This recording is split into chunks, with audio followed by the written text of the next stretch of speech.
नमस्कार दोस्तों, स्वागत है आपका डेली करंट अफेयर्स में। दोस्तों, आज की वीडियो है 28 अक्टूबर 2024 के महत्वपूर्ण करंट अफेयर के बारे में। तो चलिए दोस्तों, आज की वीडियो शुरू करते हैं। आज की वीडियो का क्वेश्चन नंबर 1 है, 16वें ब्रिक्स शिखर सम्मेलन में कितने पार्टनर देश ब्रिक्स से जुड़े? इसका सही जवाब है ऑप्शन नंबर डी, 13 देश जुड़े हैं ब्रिक्स से। डिटेल जान लेते हैं। तो हाल ही में 16वें ब्रिक्स शिखर सम्मेलन का आयोजन रूस में किया गया है और इस सम्मेलन में 13 पार्टनर देश ब्रिक्स से जुड़े हुए हैं। ये देश हैं अफ्रीका के हैं अल्जीरिया, नाइजीरिया, युगांडा। यूरोप से है बेलारूस। लैटिन अमेरिका से है बोलीविया और क्यूबा। एशिया से जुड़ा है तुर्की। दक्षिण पूर्व एशिया से जुड़ा है इंडोनेशिया, मलेशिया, थाईलैंड, वियतनाम। और मध्य एशिया से जुड़ा है उज्बेकिस्तान और कजाकिस्तान। तो ये देश जुड़े हैं इस बार। ब्रिक्स के बारे में बात करें तो वर्ष 2001 में ब्रिटिश अर्थशास्त्री जिम ओ'नील ने ब्राजील, रूस, भारत और चीन को मिलाकर ब्रिक्स शब्द गढ़ा था। और इसी के साथ ही 2006 में ब्राजील, रूस, भारत और चीन के विदेश मंत्रियों की एक बैठक में इसे औपचारिक रूप प्रदान किया गया था। वर्ष 2010 में इसमें दक्षिण अफ्रीका भी शामिल हुआ और इसका नाम ब्रिक्स से बदलकर ब्रिक्स कर दिया गया था। वर्ष 2009 से ब्रिक्स के नियमित शिखर सम्मेलनों का आयोजन किया जा रहा है और भारत ने पहली बार वर्ष 2012 में ब्रिक्स की अध्यक्षता की थी। क्वेश्चन नंबर 2, हाल ही में केंद्र सरकार ने पशु स्वास्थ्य सुरक्षा को बढ़ावा देने के लिए कौन सी नई पहल शुरू की है? तो भारत ने कौन सी नई पहल शुरू की है? महामारी निधि परियोजना और पशुधन जनगणना। तो इस पहल को शुरू किया है भारत सरकार ने। इसके बारे में डिटेल जान लेते हैं। तो केंद्र ने पशु स्वास्थ्य सुरक्षा को बढ़ावा देने के लिए महामारी निधि परियोजना और 21वीं पशुधन जनगणना शुरू की है। तो 21वीं पशुधन जनगणना है। नई दिल्ली में केंद्रीय मत्स्य, पशुपालन और डेयरी मंत्री राजीव रंजन सिंह ने इसकी शुरुआत की है। पशु जनगणना पहली बार मोबाइल ऐप से होगी और इसका ये फायदा होगा कि ये सिर्फ 4 महीने में गणना पूरी कर ली जाएगी। इसमें पहली बार जो छोटा जानवर होता है जैसे गाय और कुत्तों को भी इसमें शामिल किया जा रहा है। पशुधन जनगणना नीति निर्माण और पशुओं में बीमारियों को सीमित करने में ये प्रमुख भूमिका निभाएगी। महामारी निधि परियोजना के बारे में जान लेते हैं। तो महामारी की तैयारी और प्रतिक्रियाओं के लिए इसका शुभारंभ किया गया है महामारी निधि परियोजना का। और सरकार 2030 तक देश से खुरपका और मुंहपका रोग तथा ब्रुसेलोसिस को खत्म करने के लिए प्रतिबद्ध है। पशुधन गणना के बारे में जान लेते हैं। तो पशुओं की संख्या को पशुधन गणना कहते हैं। पशुधन गणना में देश में मौजूद सभी पशुओं की गिनती की जाती है। भारत में पहली बार पशुधन गणना वर्ष 1919 में हुई थी और इसके बाद से प्रत्येक 5 वर्षों में एक बार पशुधन गणना की जाती है। वर्ष 2019 में 20वीं पशुधन गणना आयोजित की गई थी और इस बार है 21वीं। क्वेश्चन नंबर 3, प्रथम वैश्विक प्रकृति संरक्षण सूचकांक में भारत का रैंक क्या है? तो भारत को कौन सी रैंक मिली है वैश्विक प्रकृति संरक्षण सूचकांक? तो यह पहली बार ये सूचकांक जारी किया गया है और इसमें भारत को मिला है 176वीं रैंक। सी ऑप्शन इसका सही जवाब है, 176।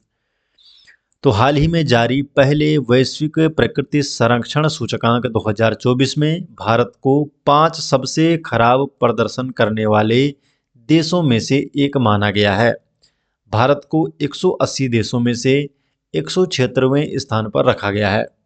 शीर्ष रैंकिंग की बात करें तो यूरोपीय देश लग्जमबर्ग को शीर्ष स्थान दिया गया है और निचली रैंकिंग में प्रशांत द्वीपीय देश किरिबाती को वैश्विक प्रकृति संरक्षण सूचकांक में सबसे निचले स्थान पर रखा गया है।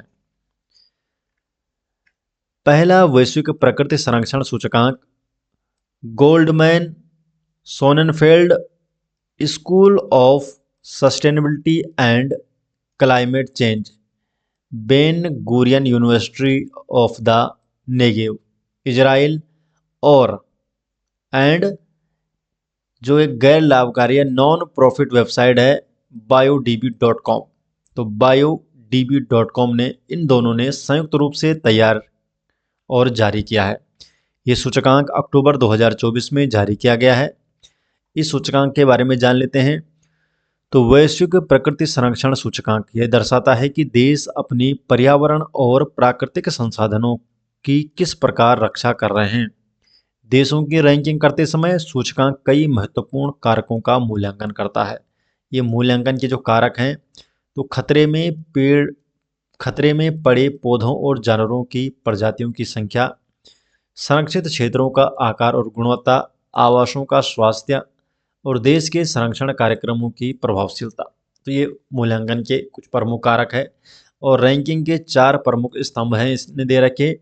भूमि प्रबंधन है, जैव विविधता के लिए खतरे, क्षमता और शासन, और भविष्य के रुझान।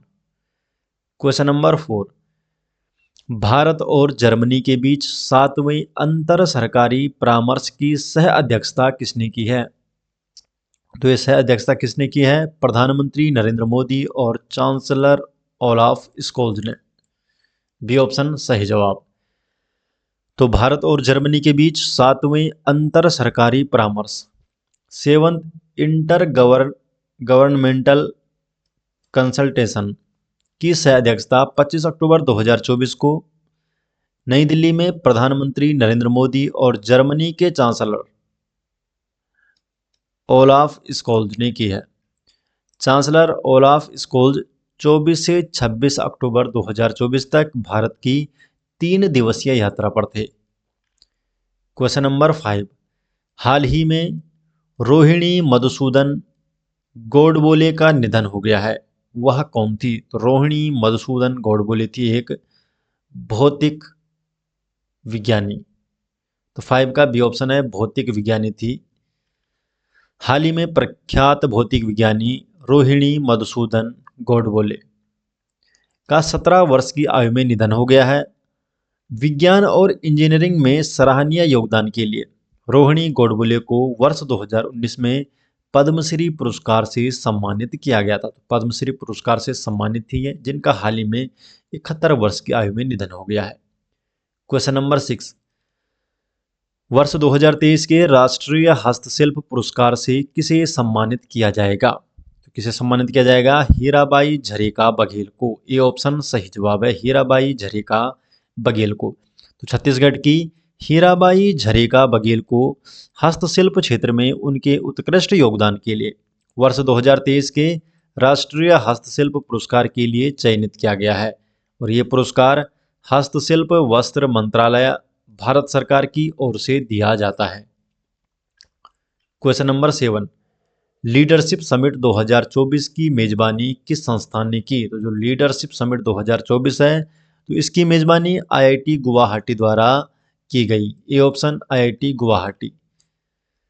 क्वेश्चन नंबर 8 है, हाल ही में भारतीय सांस्कृतिक संबंध परिषद ने किस शहर में बौद्ध भिक्षुओं और विद्वानों का सम्मेलन आयोजित किया है? तो किसने किया है?